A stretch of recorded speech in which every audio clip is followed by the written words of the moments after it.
Bonjour à tous, en direct de Cannes, le Grand Palais, ou à quelques mètres du Grand Palais, pour vous faire la review de Mission Impossible, le dernier du nom, Final Reckoning, que nous avons vu il y a d'ici là 72 heures, on va dire 50 heures, et de ce qu'on en a pensé. D'abord sans spoiler, ça va être un peu salé, non? Bon, déjà faudrait que les gens connaissent. Déjà salut à tous, en direct du Festival de Cannes, juste à côté du Festival de Cannes. Donc premier film qu'on a vu, mais hors Festival de Cannes quand même. Il y a un putain de pigeon qui vient de passer devant la caméra. Et du coup, Mission Impossible, on n'a jamais parlé de Mission Impossible sur la chaîne. Donc quel est notre rapport à Mission Impossible, je dirais. Donc si on parle du premier très vite fait, donc de Brian De Palma, je pense que c'est peut-être le meilleur de la saga.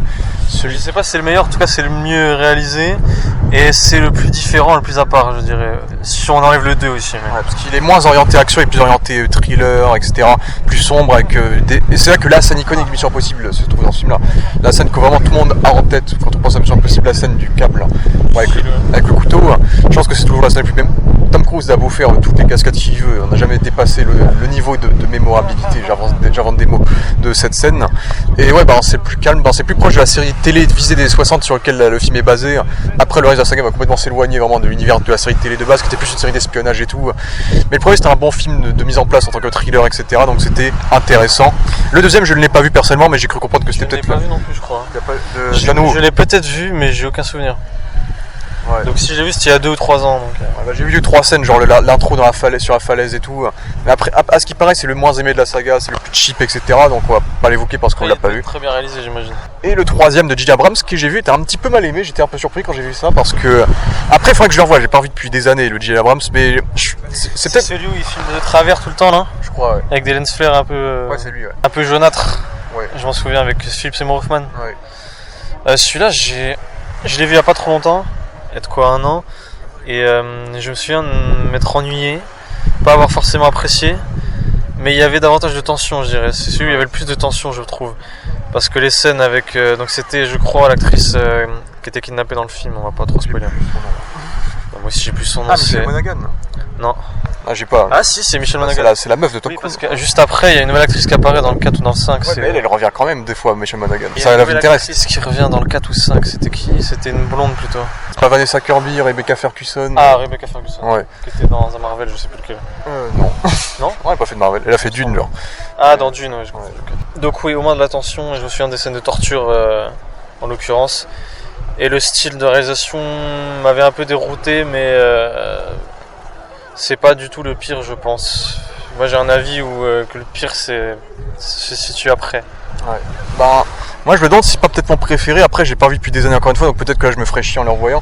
Mais je pense que c'est Mission Impossible qui a le méchant le plus mémorable en termes de séquences, de tension. On a vraiment peur pour le personnage cette fois-ci. Il y a des conséquences, il y a des personnages qui meurent au début du film. Quand on fait croire que ce sont des personnages importants, etc. Et boum, ils cannent dès l'intro du film. Il y a Ron Paul dans le film d'ailleurs au début vite fait pour l'anecdote. Et ah oui, il me semblait que le film c'était le film le plus. Le film se rapprochait beaucoup plus d'un film plus sérieux en termes de tonalité. Et puis ils avaient utilisé le procédé de Pulp Fiction, on voit jamais la patte de lapin, le MacGuffin du film. Et le montage n'est pas inversé ou je sais plus. remanié, je sais plus. Il me semblait qu'il y avait dès l'intro la scène où il se faisait torturer, puis après on amenait à. Ouais, il y avait ça, comment on en est arrivé là, tu vois. Ouais, il y avait ça aussi. C'est ça qu'il y avait un jeu de montage. Ensuite il y avait le 4ème réalisé par Brad Bird, premier film live action de Brad Bird qui a fait pas les Invincibles, les Indestructibles. En Russie, non? Ouais. Alors celui-là, moi je l'aime plutôt bien. J'avais trouvé les scènes spectaculaires, spectaculaires avec les explosions. Je m'en souviens, il y avait une grosse explosion à un moment. Et il y avait je crois que c'est l'un des premiers, peut-être que je me trompe complètement, avec en fait non, avec le face, le masque digital. Sinon j'ai pas plus de souvenirs que ça. J'ai juste bien aimé le fait que ce soit la Russie. Du coup les décors étaient sympathiques, plus que dans d'autres. Notamment je trouve le 6. On reviendra après sur le 6. Où on a Paris certes, mais on est sur tous les souterrains de Paris. Et c'est ça qui m'avait un peu déçu. Le 4, dans mes souvenirs, j'avais bien aimé l'approche, mais c'est vrai qu'il m'avait un peu déçu, il me semble. Parce que le début du film devait vraiment un Tom Cruise au bout du rouleau, dans un univers carcéral, géopolitique, un peu sombre. Et en plus, il doit se déguiser partout. C'est vraiment le premier film un peu géopolitique de la saga. Et ça s'appelle pas Ghost, c'est bien Ghost. Ghost Protocol. Et il y avait Jeremy Renner qui était introduit dans celui-là et tout. Ce qui était marrant parce que Jeremy Renner il avait été casté parce qu'au cas où Tom Cruise veuille arrêter de jouer dans la saga, pour que lui le remplace. Au final, Jeremy Renner s'est barré avant lui. Et Mais c'est vrai que moi, il me semble, ce qui m'avait déçu, c'est qu'on te vendait un film un peu sombre avec des conséquences.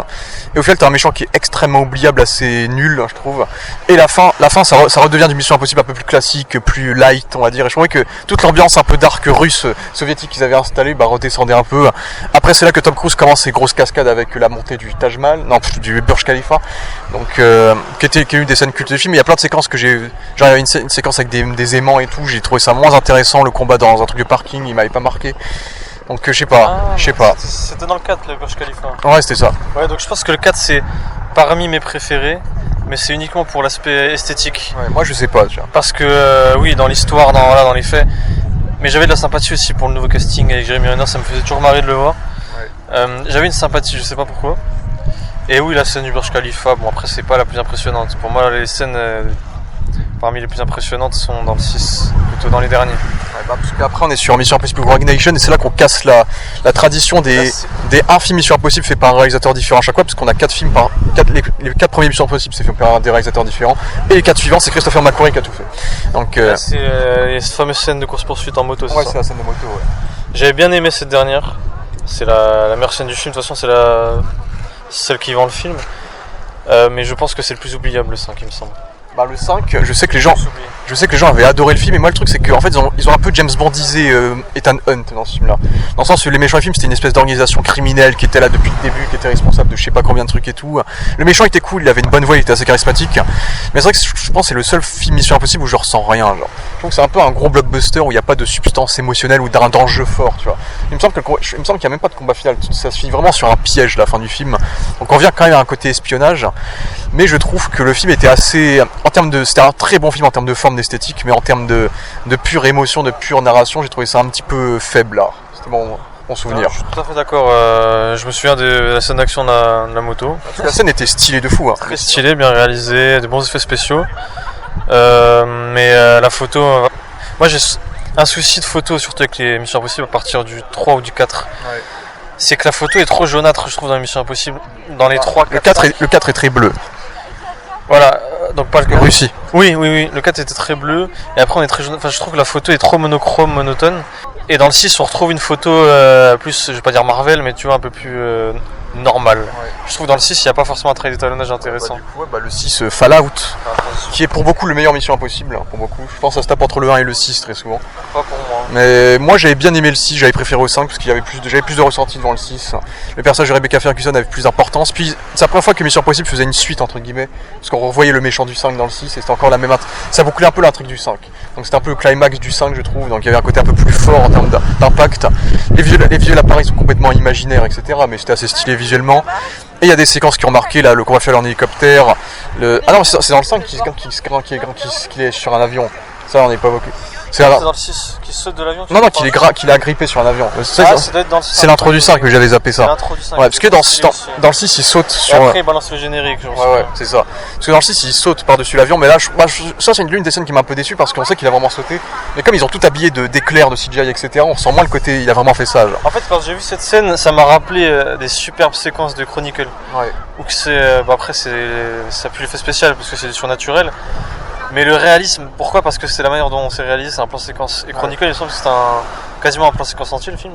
Ouais. Il me semble, non, j'abuse un peu. Non, c'était du fan footage. C'était du fan footage, donc quand on était dans les airs, il y avait très peu de cuts. On était vraiment avec le personnage. Enfin, regardez Chronicle, vraiment excellent. En termes de technique, c'est une masterclass. Ouais. Et là, le 6, j'avais adoré la scène, surtout quand tu le regardes en format cinématographique, Mascope, voilà.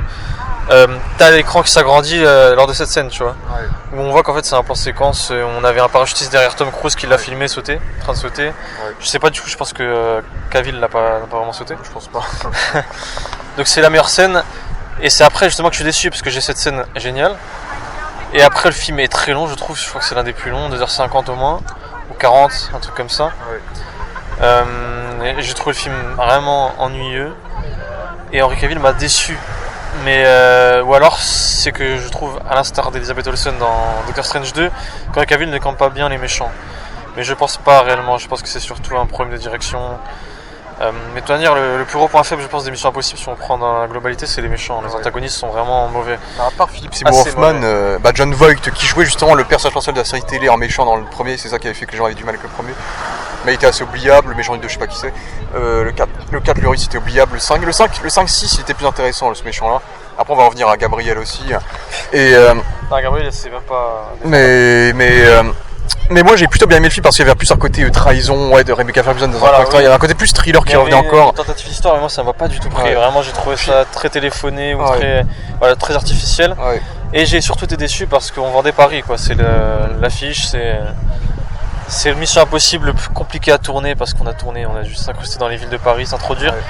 Et finalement, on passe plein de temps, course-poursuite dans Paris, assez bien réalisé, ça rappelle un peu les scènes qui sont tournées pour les JO, tu sais, avec Tom Cruise là, en effet spécial.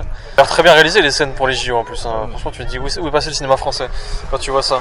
Et après on va dans des souterrains avec les motos et là ça dure des plombes, mais des plombs avec le passage trahison avec Simon Pegg, je me souviens. Et, ennuyeux, moi ça m'ennuie, mais après m'a réveillé quelque peu la fin avec l'hélicoptère et la montagne parce que moi le décor envoyé et le pratique dans la scène était relevable. Ah aussi je pense que le 6 il était plus mémorable dans les scènes d'action combat à main nue, tu vois. La scène que tout le monde a ressorti, c'est la scène d'action des toilettes avec Henry Cavill qui tabasse le mec. C'est au début ça. Et le final c'est un duel de combat aussi. En fait ils ont vraiment voulu faire, cette fois ils ont voulu faire un bad guy physique dans ce film là. Vraiment c'était l'opposé de Tom Cruise, Henry Cavill dans ce film là. Moi je l'ai bien aimé par rapport à son cage naturel et sa moustache qui a eu plein de conséquences sur Hollywood. Après c'est vrai que j'ai pas trouvé excellent en termes de jeu non plus clairement. Mais je trouvais que le film avait... En plus on ramenait Michel Monaghan à la fin donc il y avait plus de tension en tuer avec Baldwin, je me rappelle. Donc ils avaient tenté de mettre plus de tension donc c'est peut-être pas mon préféré mais tu vois 1-3-6 c'est peut-être mes hésitations tu vois. Moi c'est vraiment que je trouve que c'était trop long et oui je relève les scènes, je les sors du lot mais l'ensemble fait que j'arrive pas. Macron est un très bon technicien tu vois, il fait voilà. Oui c'est un bon technicien, c'est un bon réalisateur un peu à l'instar, je vais vous le citer, je vais vous détruire. Le réalisateur de ça 2 là. Muschietti. Je pense que Muschietti pourrait l'engager en plus. Après lui c'est de l'effet spécial, c'est autre chose. Mais l'ensemble fait que j'ai du mal à me dire je vais le revoir. Tandis que le 5, 4-3 c'est aussi parce que je les ai beaucoup moins en tête. Je pourrais me les revoir en me disant avec le bénéfice du doute, mais je pense que je m'ennuierais. C'est pas le 6, je sens que je me fais arnaquer. Je sens que le truc il est surcoté, je sens que le truc il est tellement vendu comme un classique, pas un classique mais... Et en fait ils te vendent trop l'histoire, c'est ça le problème. En fait c'est ça mon souci dans l'émission Impossible globalement. Ça c'est un constat global, c'est qu'ils te survendent une histoire, tandis qu'en réalité l'histoire elle est bateau au possible, justement j'en vois plein, au profit de vraies scènes qui elles nous intéressent. Donc c'est trop long. Tu me diras c'est peut-être les soucis du dernier justement. On va parler du 7, donc de Dead Reckoning du coup, qui s'appelait Dead Reckoning partie 1 avant que le flop du film qui était sorti en plein Barbenheimer, parce qu'en gros les Missions Impossibles sont devenus beaucoup trop chers et impossibles d'être rentables. Parce qu'aucun Mission Impossible a passé les 800 millions et maintenant ils font des budgets à 400 millions pour les films. Ce qui fait que jamais ils sont rentables en fait. Et en fait on a appris récemment, je crois que c'est parce que Tom Cruise il oblige les producteurs et les studios de payer tout le monde, de bien payer tout le monde. Donc Tom Cruise est clair, dans ces témoignages on voit toujours il a une bonne image quoi. Il sonne énormément son image, à chaque fois on le vend de toute manière, il a des compliments tout le temps, mais c'est normal. Je me rappelle de Top Gun et à chaque fois il salue l'équipe, c'est normal. C'est là qu'il avait son coup de gueule sur le Covid aussi. Dans l'équipe. Mais est-ce que c'est lui qui avait crié, il y avait un passage il avait crié parce qu'il y en a qui mettaient pas leur masque, parce qu'en plus le tournage des 2 derniers films, ça a été un calvaire monstre, il les a tournés en 5-6 ans j'ai l'impression. Parce qu'en plus il y a eu les Covid, il y a eu les grèves machin, et du coup le 7 il a genre tourné en 3-4 ans tellement c'était long. Et en plus lui il produit, donc il met son argent dedans et donc lui il est encore plus impliqué tu vois. C'est comme Top Gun, il a produit aussi Top Gun. Il produit tous les trucs où il est maintenant. On va faire le comparatif avec Top Gun aussi qui est en termes de... Dans l'ensemble je trouve bien supérieur aux Missions Impossibles récents. Le dernier quoi. Ouais, vraiment. Oui, le dernier je pense c'est meilleur que tous les Missions Impossibles. Et meilleur. Le premier j'ai du mal moi. Mais c'est avant tout l'histoire d'amour le premier. C'est plus l'histoire je dirais. Dans le 2 la technique. Et l'histoire, en fait le 2 te vend, je vais pas faire une critique du 2 mais j'aimerais bien faire une aparté. Le 2 te vend un non-remplacement, tu vois ce que je veux dire ou pas? C'est un peu un non-film Marvel. Ou un non-film Hawk. Et c'est ça Tom Cruise, en fait il a toujours représenté ce truc là, c'est pour ça que je sais pas si c'est Trump qui avait un lien avec, je vais pas faire de la politique mais il y a toujours eu un truc sur Tom Cruise où il a dit non au wokisme tout le temps. C'est surtout logique que Tom Cruise. Oui aussi, c'est autre chose, mais il a toujours eu ses délires, on est d'accord mais il a jamais fait du wokisme tu vois dans les... C'est comme ça qu'il a quitté ses femmes et qu'il a quitté un peu ses gosses tu vois. On est bien entouré. Tu vois dans Top Gun on te met toute une équipe de jeunes avec un peu de diversité mais pas tant que ça, même s'il y a la femme forte aussi non? Il me semblait Mais finalement on te dit c'est la nouvelle génération, c'est la genèse. d'une nouveauté, et finalement pas du tout. Ouais. Finalement, il te garde seulement le seul qui a un lien de parenté avec Val Kilmer. On pense qu'il a besoin d'être quand même, mais Voilà. ils ont besoin de lui quand même. Mais on te garde que le lien de parenté pour C'est le que ce soit compromis un quoi, c'est scénario. le compromis pour éviter de faire le film suite un peu cliché du vieux qui est trop vieux, qui est dépressif, machin. Exactement. Et qui C'est est ça voilà, la différence de Tom Cruise. comme les derniers Star Wars là. Exactement, je pense à Harrison Ford notamment, même avec le dernier Indiana Jones, etc. On va pas te mettre en avant la jeunesse, on va te dire non, ça reste Tom Cruise et il est encore Tom Cruise. Ouais. Mais il y a des autres. En fait, le message est vraiment beau. C'est pas le scénario dans Top Gun 2 qui va me. Voilà. Mais le scénario et le message de fond en vaut le détour. Voilà. Du coup, Mission Impossible 7 qui a été un petit échec au box-office, 500 millions pour un budget de 400 millions, et qui a été fait en tant que film en deux parties pour faire une conclusion. Bon, on savait pas à l'époque si le film en deux parties allait conclure la saga. Parce que le truc c'est que Tom Cruise lui il veut pas s'arrêter, le mec il a 62 ans, il a autre chose, il veut y aller jusqu'au bout, tu vois. Mais comme ça c'est plus, ouais, c'est son climax pour moi. Je serais déçu s'il y va pas. Et pour moi, dans un film dans l'espace, il doit mourir dans l'espace, tu vois. Ça va être Molière, il va mourir sur scène. Tu sais que ce serait. Ouais, non, mais le mec il dit des dingueries comme ça, mais. Il y a un truc de mythique et d'irréel avec Tom Cruise, on est bien d'accord. Il y a toujours ce c'est truc. la dernière légende un peu star, Il y a une aura. pure star du cinéma, tu vois. Parce que même DiCaprio et Brad Pitt ils rapportent pas de sous, tu vois. Oui, Mission Impossible, oui. parce que Top Gun il a fait 1 milliard quand même. Parce que c'est pas Mission Impossible, ça fait 500 millions, c'est un peu flop certes, mais ça fait quand même 500 millions. Tu vois. 2 a refait la légende du premier. Ouais. Le premier a été un succès, mais. Ouais, pas du tout, hein. Mais je pense que c'est un film qui a été déterré grâce au second. Ouais. Un peu à l'instar des années 80 qui ont été déterrés, on a déterré beaucoup d'œuvres avec Stranger Things. Ouais. C'est un peu pareil. Mais ouais, le 7, on ressent la patte Tom Cruise dans le 7. Parce que dans le 7, il doit affronter une IA, et donc on sent le côté, moi je fais du vrai, je fais du dur, et l'IA c'est en train de niquer l'industrie cinématographique, donc là c'est Tom Cruise face à l'IA. Donc l'enjeu le plus puissant que tu puisses jamais faire dans la saga, parce que l'IA possède tous les réseaux internationaux de toute la planète, etc. Donc l'anti-espionnage par excellence. Et moi j'ai plutôt bien aimé le film sans le trouver incroyable. Tu vois, je trouve qu'il y avait J'ai un peu l'opinion, je te coupe. J'ai un peu l'opinion du dernier James Bond. Ouais. J'ai préféré Mission Impossible. J'ai un peu cette opinion, c'est-à-dire que dans les scènes d'action, il y a un truc où il y a des moments que j'aime beaucoup. Je pense aux scènes de voiture qui dans les deux sont semblables, ouais. Où c'est assez étroit et je trouve que c'est bien réalisé. T'as la scène avec la coccinelle qui était cool. Voilà, et ça rappelle un tout petit peu The Batman, c'est rare que je vais le citer celui-là. Ouais, t'avais le combat, le duel à Venise contre Rebecca Ferguson qui était pas trop mal il me semble. Ouais.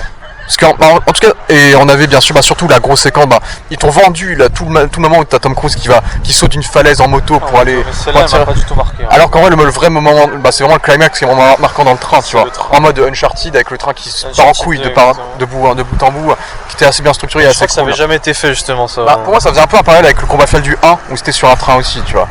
Donc, oui, mais le train qui tombe comme ça, il doit monter. Non, ça c'est Uncharted. Ça c'est Uncharted 2, mais est-ce que ça a déjà été fait? Ça, je sais pas. On a vu, ça a dû être fait tout à l'heure. Dans un avion, ouais, tout a été fait. Dans un vieux film. Ça me dit rien comme ça. Bollywood, mais. Ouais, cette scène-là m'a réveillé. Parce que le film, le 7 pour moi, c'est de l'endorphine, c'est un doliprane, il passe. Je m'étais pas endormi devant, contrairement au dernier. Et après, ça dépend de l'heure que je le regarde. Ouais. Et j'ai sympathie naturelle pour Hayley Atwell, évidemment. Qui intègre la saga du coup dans ce film-là. Comme Clémentine aussi Mantis, même si elle a un rôle plus secondaire. J'ai oublié qu'elle parlait français d'ailleurs. De toute façon, Hayley Atwell, c'est un peu à l'instar de Rey dans les Star Wars. Je pense qu'elle aurait dû jouer Rey dans les Star Wars. Elle est quand même, elle est quand même plus âgée. Mais elle a son charme british, tu vois. Exact. C'est un peu le même type d'actrice. Ouais, parce que t'as Simon Pegg en plus qui est british aussi, donc t'as tous les trucs. Ils en jouent avec l'humour. Il y a un côté plus international, quoi. Mais c'est un film qui est là pour te refaire le cercle avec le 1, comme si tout était fait pour que la menace finale soit celle-ci. Parce que du coup on te dit que le méchant du film c'est à cause de lui que Tom Cruise était en prison au début du 1. Et du coup c'était comme si c'était son pire ennemi, genre il le connaît depuis avant le 1, genre. Donc ils avaient vraiment fait tout ce délire là de c'est le méchant ultime, en plus c'est l'IA. Bon, dans le 8 ils vont aller encore plus loin et ils te ramènent le personnage de Kittredge qui était dans le 1 et qu'on n'avait pas vu depuis le 1, qui là est le mec qui va essayer de poursuivre Ethan Hunt tout le film. Et moi personnellement, je sais que tu dis qu'il est indéfendable, moi j'ai plutôt bien aimé le méchant. Il y avait tout un délire de l'ange Gabriel avec le diable qui est l'entité du coup. Ça, donc il y a un côté plus religieux, symbolique à la chose dans ce film là. C'est un robot qui est tellement monotone. J'aime bien l'idée j'aime bien l'idée du méchant qui est pas le méchant principal en fait. Mais il essaye de l'être mais il arrive pas parce que. Mais moi je trouve que l'acteur il a un charme, tu vois. Oui, mais après je l'aime bien, il a joué. Il était bon dans Ozark, c'est ça. Il était bon dans Ozark, il jouait Deathstroke aussi dans Titans. Donc moi j'aime bien, tu vois, je trouve qu'il a un petit charme. Mais c'est pas le souci des acteurs, comme je le dis avec Henry Cavill, c'est la direction j'imagine, ou l'écriture des répliques, des lines. Enfin pour moi on est sur de la série Z, série B. ça passe pas. Et c'est vrai que moi j'ai plutôt apprécié le film. Bon, il y a eu la mort de Rebecca Ferguson qui a beaucoup fait gueuler, mais je crois que c'était parce que Rebecca Ferguson elle voulait se barrer de la saga. 3 films c'était suffisant pour elle, tu vois, elle voulait faire autre chose. Donc c'est pour ça qu'ils ont mis Hayley Atwell qui est un peu en mode remplacement. Tu vois, je trouve aussi que dans le set il y a un changement de réalisation au niveau du style. Hein. Ouais. Tu sais, c'est là où il te fait tous les plans. Tu sais, dans les critiques ça avait fait un peu jaser, je me souviens à l'époque. On appelle ça quand c'est de travers. Débulé, voilà. Comme dans le 3, je me souviens avec J. Abrams. Donc je trouvais que Macquarie avait totalement changé de style dans le 7. Parce que dans le 6, 5 je m'en souviens plus réellement, mais dans le 6, on était sur un truc beaucoup plus conventionnel. Mais là, dans le 7, il a voulu faire des dialogues en débulé, c'est ça. Tout le temps. Il voulait créer un côté malaisant espionnage, tu vois. Ouais, j'ai l'impression, il voulait rendre... Ajouter quelque chose va pas, quelque chose va pas, donc t'es pas cadré bien, tu vois. Exactement, il voulait ajouter du dynamisme dans les dialogues parce que le 7, il me semble que c'est rempli de dialogues. T'as 1 heure au moins où t'as toute l'installation des thématiques, de l'enjeu, ça prend 8 plombes, mais un peu comme dans le dernier. Mais au final, il est quand même généreux, tu vois. Donc voilà, je pense qu'il a voulu se surpasser entre guillemets pour rendre sa dynamique. Donc je trouvais que le 7 était mieux réalisé que les précédents. Là où je suis un peu paradoxal, c'est que autant le 7 je le vois ouvertement, objectivement est en dessous du 6, autant je pense que j'aurais moins de mal à le revoir. Je sais pas s'il était plus long ou moins long, aucune idée. Moins de moi à me dire je vais me reprendre une session du 7. Par fraction, les séquences, tu vois, spécifiquement. Ouais, si je prends les séquences, le 6 c'est au-dessus. Mais si je dois me retaper... Ouais, exactement. Mais si je dois me retaper le film, même le 6, j'ai plus de mal, je sais pas pourquoi. Ouais. J'ai vraiment un truc qui va pas avec le 6. Je pense que j'ai ressenti une trahison, je pense que c'est ça. C'est que le 6, je l'ai vu tellement aimé, quand je l'ai vu, je l'ai mal pris. Je pense que le 6 c'est vraiment c'est peut-être le meilleur de Macquarie, tu vois, je sais pas. Mais moi je dirais que moi le haut du panier c'est 1, 3, 6, tu vois, dans ce que j'ai en tête. Objectivement, je pense ensuite, pour moi, tout le c'est du milieu et le 2 je l'ai pas vu, tu vois. Pour moi, après, pour moi tout est extrêmement stable. Tu vois, c'est une saga qui a duré 35 ans, Mission Impossible, et il y a aucune merde. Tu vois, déjà rien que ça, c'est quasi du jamais vu, tu vois. Donc ça, rien que ça, déjà, ça montre qu'à quel point Tom Cruise a grave surveillé. Le point qu'on toujours souligner, c'est la réalisation qui est toujours soignée, les scènes sont visibles, tout est visible, il n'y a jamais de scène, il n'y a aucune mauvaise scène. C'est pas comme dans les James Bond où t'as le Quantum of Solace, c'est surdécoupé. Et vous savez, en plus, je plaisir coupable, moi j'aime beaucoup j'ai un plaisir coupable pour celui-là, parce qu'il y a le côté latino en Mexique là. Je crois que c'est qu'au début, je sais plus. Mais moi j'ai un plaisir coupable pour celui-là parce que il y a l'acteur français aussi. Amalric. Et t'as Olga Kurylenko. Et ouais, t'as Olga aussi quand t'étais plus jeune. Donc ouais, j'ai un plaisir coupable pour Quantum of Solace, les gars, mais voilà, ça n'engage que moi. Mais oui, en termes de réalisation, c'est déjà un peu plus compliqué. Mais tout ça nous amène donc au 8ème de Final Reckoning, qui a été retitré parce qu'il devait s'appeler Dead Reckoning Partie 2. Mais le flop du premier a fait en sorte qu'ils ont choisi de restructurer la com de façon complètement différente. Donc en gros, ce qui est marrant, c'est que ce film-là est vendu comme la fin. Comme ça va obliger le fait d'avoir plus de gens qui vont se déplacer pour un film-là que le précédent. Parce que là, c'est la fin, il y aura plus Tom Cruise qui va faire ces trucs-là, genre. Donc de Final Reckoning, mais ça se voit que Tom Cruise, lui, veut pas fermer la porte. Lui, il veut continuer, ça se voit. Et donc, le film, c'est un peu ce compromis.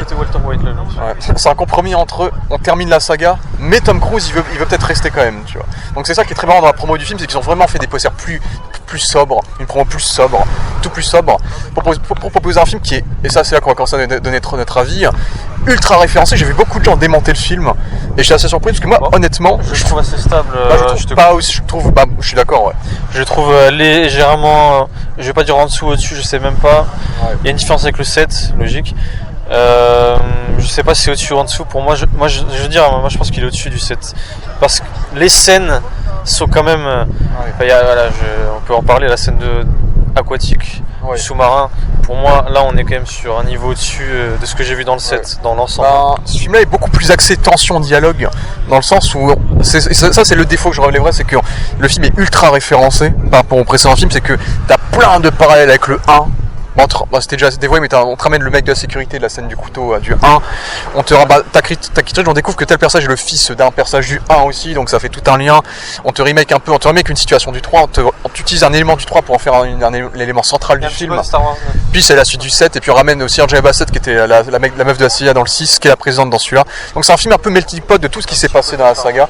Donc il y a un côté grosse conclusion, et le truc c'est que je trouve que dans le scénario ça passe bien, juste il te matraque de flashback sa mère.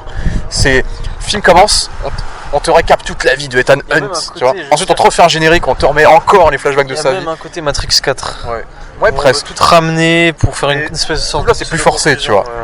Star Wars 9 c'est le pire, mais là on est entre les deux, vous voyez. Genre tout vous a mené à ça et tout. En mode c'est à cause de vous qu'il existe le truc, etc. Et je trouve que le film est vraiment fait pour ceux qui n'ont pas vu le 7. Parce que là, le 7, on te fout tous les flashbacks possibles du 7 pour que vous compreniez le 8. Vous n'êtes pas obligé de regarder le 7 pour comprendre le 8. On te matraquait de flashbacks. Donc là, pour le coup, nous, ayant vu le 7, je trouve que c'est ce film très bancal par rapport à sa place dans la saga en général en termes de structure. Et du coup, j'ai un peu je trouve que les flashbacks sont vraiment placés comme. Qui ne méritent pas l'importance qu'ils se donnent. Ils devraient même pas les mettre, tu vois. Pour moi, il faudrait jouer dans la subtilité, c'est une saga d'espionnage, et là, c'est vraiment, ils veulent vraiment toucher le cœur des fans, quoi. Et je trouve que c'est vraiment la partie forcée qui est un peu mal intégrée au montage, mais ça se sentait qu'ils allaient faire ça parce que par rapport au 7 qui a un peu moins marché, etc. Parce qu'en dehors de ça, moi, personnellement, j'ai plutôt kiffé le film, alors que ça va être le film Mission Impossible, depuis le 1 peut-être, qui a le moins d'action, je pense. Dans le sens où le film il fait 3 heures quasiment, il fait 2h50. Moi personnellement j'ai pas vu les 2h50 passer. Dans le sens où c'est un film qui joue beaucoup plus sur la tension, sur l'enjeu. J'ai rarement ressenti l'enjeu dans un Mission Impossible, tu vois. C'est là on te disait le méchant c'est l'IA, là on tue quelques personnages dans ce film là, on perd des choses, Tom Cruise on voit qu'il morphe. Tom Cruise en vrai dans cette saga, le personnage de Ethan Hunt il a une vie horrible genre. Le mec il est constamment sous pression, genre il a une vie mais putain. Pour le coup je trouve que c'est le film qui respecte le mieux le concept de Mission Impossible, j'ai envie de dire. À savoir. Parce que les 3/4 des trucs c'est impossible, tu vois. Tu veux dire. Ouais par exemple. Mais surtout que Tom Cruise a failli crever à la scène du sous-marin et le costume était trop lourd et tout, donc il en a vraiment oui, il y a des bavé. passages où on voit son visage, on a l'impression que c'est pas que de l'acting. Ouais, il est vraiment. Ouais. Mais oui, en vrai, le film, c'est grosso modo 2 gros moments d'action qui durent bien une demi-heure, tu vois. T'as 2-3 petites fights entre deux, mais c'est vraiment les 2 gros moments d'action. Et c'est peut-être la déception qu'on pourrait relever, c'est qu'il y a moins d'action, avec cette conclusion qui est plus psychologique, c'est un grand mot, tu vois. Mais c'est vrai que je trouvais quand même que le climax est très très cool, mais je sais pas si ça mériterait d'être le dernier climax du Mission Impossible, tu vois, de la saga, tu vois. En fait, il y a un côté simple dans l'écriture de la scène, voilà. Ouais.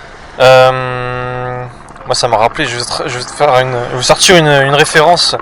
La première scène de Falcon and Winter Soldier, la série, qui était la meilleure de la série. L'hélicoptère m'a plus rappelé ça, tu vois. Oui, je te parle de la scène finale, oui. Ah, l'hélicoptère. Du 6, ok. Moi, ça m'a beaucoup rappelé ça. Et ça m'a aussi rappelé North by Northway, je crois, en anglais. Et en français. La mort aux trousses. La mort aux trousses de Hitchcock. Avec la scène de l'avion. Ouais, l'avion, Mais bon, c'est pas tout à fait la même chose. Et ça m'a aussi rappelé les films de Funès. Tu sais, où il y a des scènes de course-poursuite. Non, Fantomas, en l'occurrence. Voilà, des références comme ça où t'as des. En fait, cette scène finale m'a vraiment rappelé des vieux films. Surtout que Mission Impossible a toujours eu de l'humour, mais beaucoup d'humour de situation, genre. C'est de l'humour où tu as des personnes qui sont en mode mais vous allez vraiment faire ça? Vous êtes sûr que vous allez survivre? Et du coup il y a beaucoup d'humour de situation, ce qui marche plutôt bien dans le film. À côté OSS 117. Ouais, et je trouve, et puis le méchant, là ils ont assumé le méchant à fond, ils ont vraiment rendu campy, un peu cheap, un peu film méchant d'époque, tu vois. Il fait très James Bond le méchant dans ce film là, il te lâche des rires machiavéliques, il est très très méchant, tu vois. Mais moi ça m'a pas dérangé, je trouve que ça s'en fait un méchant moins marquant que certains, Gabriel. Mais j'ai bien aimé le fait qu'ils ont voulu en faire son Joker, tu vois, un méchant très très méchant qui veut lui affliger le pire à chaque fois et qui s'enfuit tout le temps à chaque situation parce que c'est le méchant qu'on n'enferme pas. Mais moi j'ai le méchant. Moi, on dirait l'allemand, tu vois, l'allemand dans OSS là. Je sais plus lequel. Ouais, mais l'allemand qui a pas de personnalité, qui mais moi j'ai pris à la légère. Il est pas content quand il se fait piéger. Mais j'ai pris à la légère. Un robot, tu vois. Et en fait, ça marche pas parce que c'est cet acteur-là.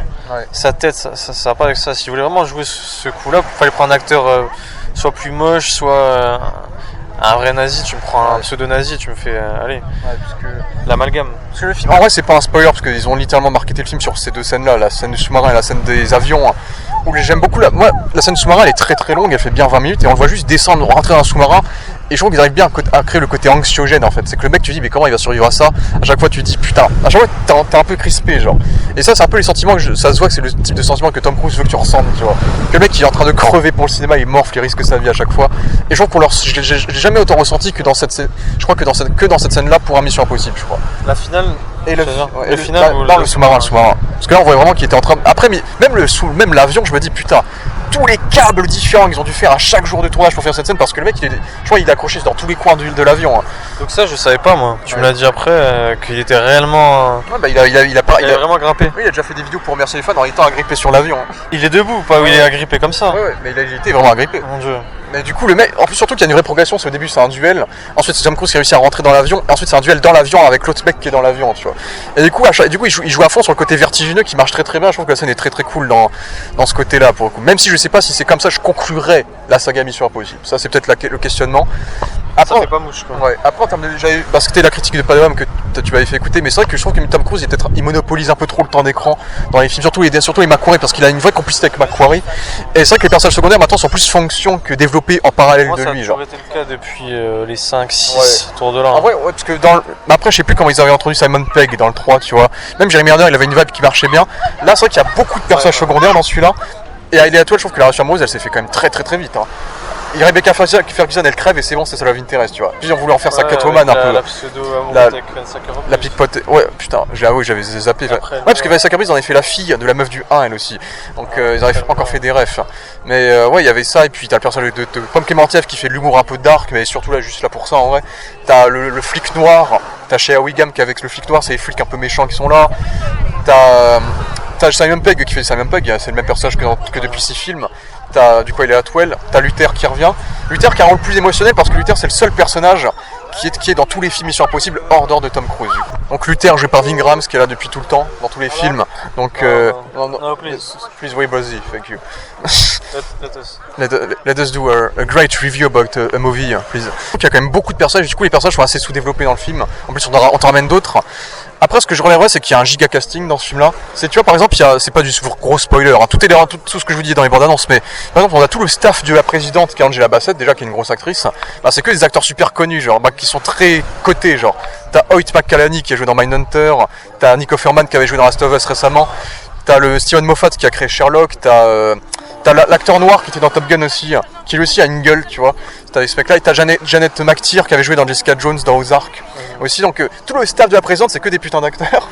Et plus tard, t'as d'autres séquences du film où tu vois d'autres acteurs. T'as par exemple Tramel Tillman, il s'appelle, je crois, le capitaine du sous-marin, qui est joué par Tramel Tillman, qui est surtout connu pour Severance, où c'est le meilleur personnage de Severance. Et dans ce film, il est assez marrant, je le trouve assez cool, même s'il a un petit rôle. Et on a Cathy O'Brien, qui est la meuf musclée, qui est aussi en train de percer de plus en plus, vu qu'elle a été dans un film qui était sympa, qui s'appelle Love Lies Bleeding, et qui commence à avoir une carrière maintenant, la bodybuildeuse.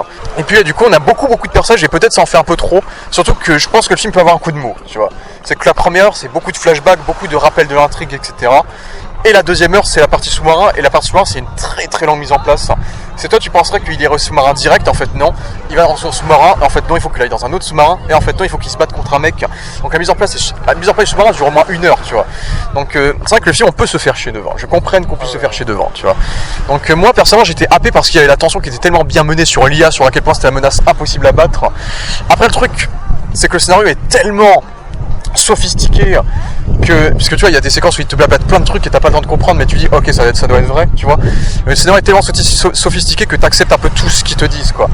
Et du coup je trouve qu'à la fois ça crée ce côté enjeu super fort où tout est réfléchi, et à la fois à tous les coups ils se sont la joué trop malin, tu vois, dans le scénario. Ils ont fait genre que c'était malin, qu'en fait ça n'a aucun sens, tu vois. Mais je trouve que ça fait partie de la scène de Mission Impossible de faire des trucs qui n'ont aucun sens, tu vois. Donc moi je trouve que tout le film global, j'ai plutôt passé un bon moment par rapport à toute cette mise en place là. Les pigeons seront les stars du truc. Et non les mouettes. Moi c'est par rapport à l'horaire, j'ai vu un peu tard et du coup j'avais du mal à rester concentré. Mon creux est arrivé au moment des scènes d'action. C'est le plus gros regret, c'est que les scènes d'action arrivent surtout en deuxième partie de film. Ouais. Faut attendre une bonne heure, et du coup cette bonne heure là, moi j'étais davantage concentré, c'est après que ma fatigue est venue naturellement au niveau de l'horaire, et donc je me suis pas mal ennuyé sur la première heure, mais comme dans quasiment tous les Missions Impossibles, entre chaque scène d'action. J'ai particulièrement apprécié par contre le montage au début, où il nous explique tout sur l'IA. Il y a 1 ou 2 montages, on voit le globe qui se construit, après ça lui fait un œil. C'est le globe qui se construit de la planète, ouais, avec des lumières bleues, puis ce qui s'éclaire, qui se déséclaire, t'as une séquence qui s'allume. T'as une séquence du vision où tu vois tout le monde crever, ouais. C'est assez stylé, puis ça finit sur son œil, en fait, ça crée son œil. Donc belle transition, ça rappelle un peu Contact. Ouais. Voilà, avec des scènes un peu Doctor Strange, si vous voulez, ouais, ou même Babylone, la scène finale. Des scènes où on va te faire un montage extrêmement charcuté, mais avec... tu vois, c'est un gros tribute, voilà, un espèce de gros tribute, côté espionnage, côté moderne. Donc ça a dû prendre beaucoup de temps à se faire en termes de découpage, etc. Ouais, surtout que l'IA, j'ai trouvé plutôt bien menaçante en termes de menaces. Ils ont bien appuyé l'enjeu sur l'IA. Et même sur l'humanité, c'est que c'est un film qui remet en question un peu l'humanité. C'est est-ce que l'humain est prêt à commettre des sacrifices irréparables pour combattre l'IA, tu vois. Donc il y a aussi un petit peu de ça. Bon, c'est sous-développé, mais c'est là quand même, tu vois. Et comme d'habitude, on sent la magie des décors, c'est qu'ils shootent jamais aux États-Unis, ils shootent tout en étranger dans des grands décors vastes, etc. Comme d'habitude dans la saga, c'est toujours le tour du monde, etc. Avec des gros décors quand on doit te montrer un peu le gouvernement. Donc c'est un film qui est assez impressionnant visuellement, et puis c'est toujours aussi bien fait par McQuarrie qui, comme tu l'as dit, adore faire des plans débulés, des plans un peu la Kenneth Branagh ou des plans un petit peu en contre-plongée pour te créer un sentiment de malaise. C'est quelque chose qu'il aime bien faire. Donc il aime bien braquer les caméras sur des objets aussi pour avoir le côté plus pratique des effets, pour montrer qu'il était vraiment dans tel endroit. Non, je trouve que oui, la réalisation est plutôt maîtrisée, même Ouais. les discussions, bon c'est un peu de champ contre champ basique, mais Oui, mais il y a des plans d'ensemble, c'est pas mauvais en termes de découpage, ça se regarde, c'est correct. Après c'est un peu simple, hein. Ouais, c'est pas du Kojima ou du Rockstar. Mais Tom Cruise toujours aussi bon. Après Tom Cruise il fait tout Tom Cruise. Hein. Dans Mission Impossible il a toujours un peu joué son jeu à lui, tu vois. Donc il est très très bon, mais c'est un peu dans la ligne habituelle linéaire de base qu'il a toujours eu dans cette saga, quoi. Attention, le reste du casting est bon. Hein. Bah après moi je le trouve transparent, mais c'est davantage une question d'écriture, d'importance. Le casting fonctionne plus par charisme que par développement, tu vois. Genre les Hayley Atwell, les Simon Pegg, Oui, tu vois, je suis d'accord. les Luther, tu vois. C'est vrai que la fin, moi je trouve que la fin elle est honnête pour une fin de saga, tu vois. C'est une fin en mode, c'est une fin, ouais, c'est la fin mais pas forcément, tu vois. Comme j'ai dit, oui, on peut être un peu déçu du dernier acte, mais je trouve que c'est une fin qui reste correcte quand même. Ça peut être la fin quand même. Et j'ai plutôt bien apprécié le film de manière générale, donc ils ont eu beaucoup d'emmerdes sur le film, mais je trouve quand même que de manière générale, ils ont plutôt géré, et honnêtement, si ça se termine sur ça, j'ai pas de problème, quoi. Donc voilà. En vrai, en spoiler, il n'y avait pas grand chose à dire, hein, je dirais. Hein. Vas-y, on spoil, hein, vite fait. Hein. J'ai bien aimé qu'on démarre le film en tuant Luther, parce que Luther c'est le seul personnage qui était dans tous les films avant, donc on t'installe déjà l'enjeu directement en fait. On le revoit pendant tout le film quand même. Ouais, ils se sont dit, là, le cachet de l'acteur, comme David Grimes. Il meurt, mais on le revoit. Surtout qu'ils ont j'ai pas du tout souvenir qu'il était malade dans le set. Il est présent tout le film. Donc ils t'ont déjà montré qu'il avait déjà un pied dans la tombe, donc comme ça on aurait moins le seum quand il meurt. Donc je trouve qu'ils auraient un peu aseptisé la mort dans un sens. Mais pas, ils ont fait des boucles, c'est que là il doit désamorcer une bombe. Le final c'est le mec qui doit désamorcer une bombe aussi, comme qui est le générique de base du Mission Impossible, le désamorçage de bombe. Et on te ramène le mec de la sécurité, donc du 1, avec sa femme, ils ont fait beaucoup de vannes avec sa femme. On te montre que Tom Cruise lâche avec sa meuf, sa femme dans l'Arctique. Ah oui. Ouais. Et là pareil, ils t'ont montré que Tom Cruise il a changé des vies et tout. Ouais, Ils t'ont même ramené le couteau pour bien faire la ref, tu vois. J'ai un mauvais regard sur l'humour intenté dans ce film. J'ai trouvé ça un peu pas Marvel, mais j'ai pas tout à fait compris la place qu'avait l'humour dans ce film. Pourquoi? J'ai bien aimé la mort du méchant, en mode il va s'en sortir toujours et il meurt comme une merde en fait. Ça m'a un peu rappelé la mort d'Henry Cavill justement, où lui s'était pris son crochet sur la figure aussi. Ça me rappelle un truc. Une mort un peu cartoonesque, elle a plus James Bondien en fait. Donc ça j'ai plutôt bien aimé ce délire là. Puis je trouve que le final, voilà, après ils ont tué que Luther, ils n'avaient pas non plus fait un massacre non plus. Parce que bien sûr beaucoup de personnes se demandaient s'ils n'avaient pas tué Tom Cruise à la fin. Non, je pense pas. Jamais Tom Cruise va mourir dans un film là, pas maintenant, pas récemment. Ça fait trop longtemps qu'il est pas mort dans un film. Je me rappelle même pas de la dernière fois qu'il est mort dans un film. Si, Edge of Tomorrow, mais à chaque fois il revenait à la vie. Donc ouais. Mais C'est vrai qu'il est jamais mort dans un film. quasiment Tom Cruise, c'est le héros, tu vois. Mais ouais, en vrai, je sais pas s'il déjà. Ouais, c'est sûr qu'il est mort dans un film. Hein, mais Il y a un truc sur Tom Cruise. Rappellera je perds David Lynch ou Michael Jackson, les légendes vont-elles ou sont-elles capables de mourir? L'IA à la fin, ils l'ont enfermé, et je crois que Tom Cruise le garde, après peut-être que le gouvernement l'utilise. Voilà quoi. Sur oui, tous les personnages ont à peu près leur fonction dans le combat final, donc personne n'est inutile. Ça c'est bien, parce que t'as beaucoup de films où t'as 500 personnages et t'as les 3 quarts ils servent à rien, t'aurais pu les dégager. Là pour le coup ils ont tous un rôle narratif dans le combat dans le final. Donc ça c'est un bon point on va dire. Et puis j'ai bien aimé toute l'ambiance plage presque poétique avec Tom Cruise qui est sur la caméra qui se retourne de Tom Cruise comme s'il était allongé sur la glace, tu vois. Alors il y a un côté poétique, on sentait un peu le côté conclusion, vraiment il vit les trucs les plus compliqués à vivre dans ce film là. Mais sinon si on découvre que Shia Williams c'est le fils de John Voight qui était le méchant du 1. Donc peut-être que les fans vont kiffer parce que le personnage de John Voight dans le 1 c'était censé être le héros de la série télé et ils en ont fait un méchant, les gens ils n'ont pas aimé, alors que lui à la fin il aime pas Tom Cruise mais à la fin il le serre la main et il y a quand même une rédemption entre guillemets entre les deux. Mais bon tu vois ils ont encore fait des connexions, ils ont refait la scène de torture du 3 aussi dans ce film là, ils ont redit, du coup ils nous ont révélé que la patte de lapin c'était un antivirus et que du coup c'était à cause de Tom Cruise que l'IA existe en fait, pour te montrer tellement ce film là c'est la boucle qui boucle la boucle, c'est que Tom Cruise est prédestiné à faire ce truc. Donc ouais, mais c'est forcé de fou, mais comme c'est Mission Impossible, je trouve que ça passe, tu vois. C'est dans le côté très alambiqué de hyperbolique de la saga, donc je trouve que ça passe, tu vois, que ouais, tout est lié, etc. Donc ça va pas déranger dans un sens, donc et la musique est bien, c'est le même thème qui réorchestre depuis 4 films, mais la musique est quand même assez épique, elle accompagne très très bien le film. Pour compléter ce que l'on a dit avec Seb, il y avait quelques points que je voulais évoquer maintenant que j'ai un peu vu les reviews un peu partout concernant Mission Impossible de Final Reckoning, et donc reconnaissant en quoi cette suite a quand même pas mal déçu certaines personnes. Et c'est vrai que je suis d'accord par rapport à certains défauts, notamment le sous-développement du monde post-IA, où tu as l'IA qui contrôle tellement le monde que tu as des manifs, le monde qui est en train de s'entretuer. Et c'est vrai que cette partie-là est vraiment utilisée de façon beaucoup trop façade, et ça aurait mérité d'être vraiment pleinement développé. C'est là le seul bribe de développement encore de ça, c'est qu'il y a une petite scène d'action contre une sorte de suiveur disciple de l'IA que Tom Cruise affronte à un moment donné. Justement, lui, il fait une blague sur internet dans cette séquence-là pour faire un peu le mec boomer. Mais c'est vrai que c'est un truc qui est assez décevant dans le sens où l'IA, c'est ce que avait dit Rage Gorilla par exemple, c'est qu'il sert de chronomètre, il n'a pas vraiment de rôle dans l'histoire en elle-même. On suit un méchant qui n'a plus l'IA en sa possession, donc c'est un méchant qui devient plus ou moins normal, ce qui le rend moins intéressant que dans le précédent film. Et en plus, l'IA, lui, n'agit plus. Une fois qu'il y a sa discussion avec Tom Cruise, il n'agit plus, on le retrouve plus vraiment. Donc ce qui est assez décevant, ce qui fait que l'IA, en fait, c'est juste un chronomètre, et que tout ce qui est fait durant tout le film, c'est que l'utilisation de l'analogique pour contrer l'IA. Donc il y a un côté, bien sûr, pellicule, cinéma numérique, le classique qu'on pouvait mettre en évocation, en provocation thématique. Après, ça aurait mérité d'être quand même beaucoup plus poussé, plus développé comme idée, vraiment de faire ce truc-là. Comme moi, par exemple, j'ai bien aimé la fin, où la fin ça merde. C'est qu'on te fait tout un plan en mode Mission Impossible, on te fait le flash forward du plan qui est assez cool, et en fait tu vois que le plan il merde. Et je trouve que ça, pour le coup, c'est une idée de Courafel qui était assez intéressante dans ce délire-là. Et puis il y a aussi il y a le côté religieux, bien que moins présent que dans le précédent, est quand même présent, quoi. C'est qu'on a clairement un sentiment de résurrection quand Tom Cruise ressort en forme de fœtus de la glace. Et le fait que Tom Cruise, le mec, soit littéralement Jésus dans ce film-là, je sais pas ce que j'en pense. Dans le sens où Ethan Hunt, dans les films de base, c'était surtout un espion parmi tant d'autres, un espion au bon cœur, on va dire. Et c'est vrai que depuis Macquarie, on a un peu fait de Tom Cruise, de Ethan Hunt, un personnage assez ambigu, assez omniscient dans ses capacités, que le mec, c'est pour ça, je trouve que ça reflète bien Tom Cruise qui survit à tous les trucs qu'il fait.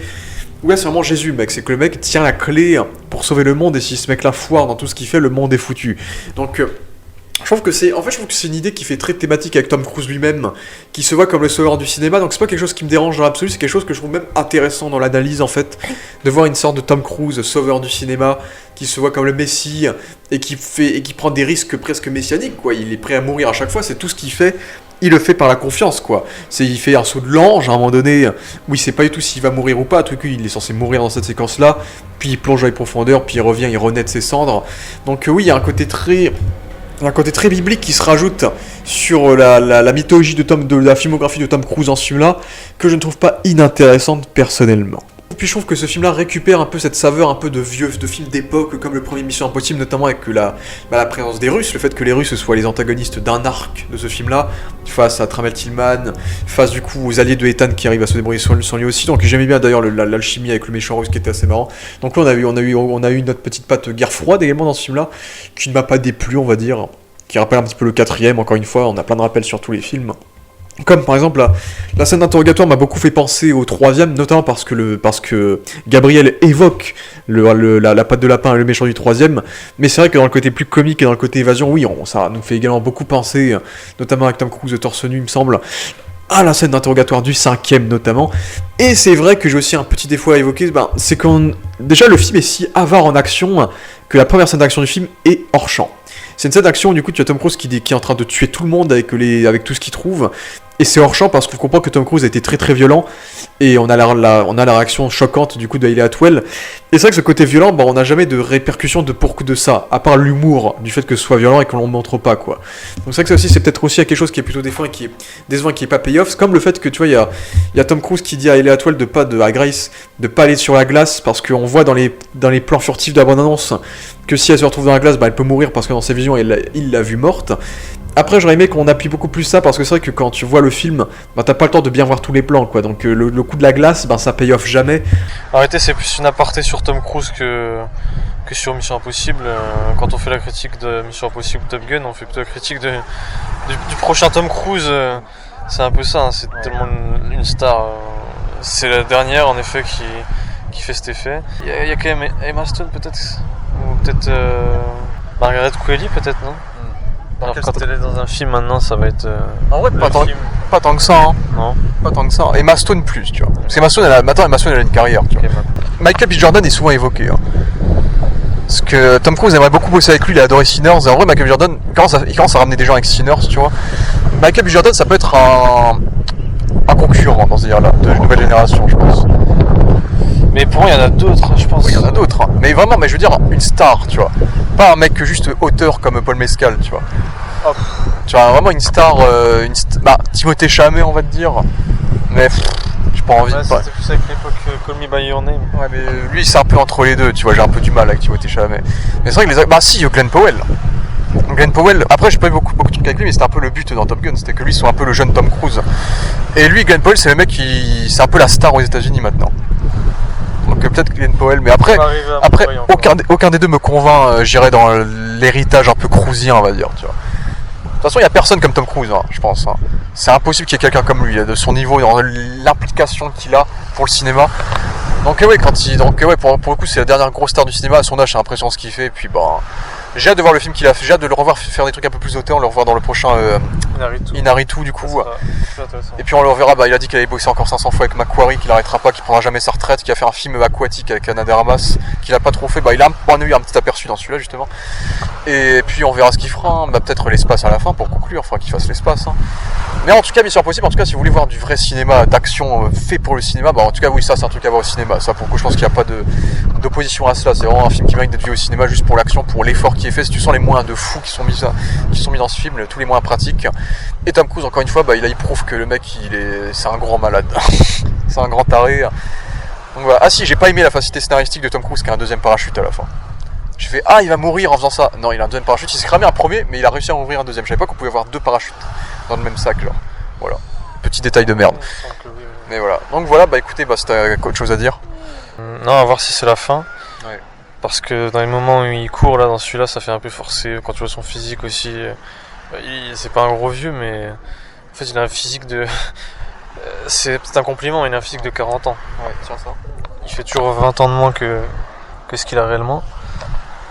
Est-ce qu'on s'approcherait pas plutôt de la fin parce que film aquatique, film spatial, je pense que ce sont des films où il aurait nécessité de moins peut-être utiliser sa vitesse, moins se mouvoir, donc plus adapté peut-être. Mais oui, on commence à arriver à des limites physiques naturelles de fait, je pense. Ouais. Donc ouais, écoutez, dites-moi ce que vous avez pensé de Mission Impossible. Moi, personnellement, je vais vous faire une review un peu de tout ce que j'ai vu à Cannes dans une grosse vidéo, certaines que je couperai séparément parce que y a des films qui méritent leur propre vidéo. Donc voilà, écoutez, merci à tous d'avoir vu cette vidéo et puis depuis Cannes, ciao. Ciao.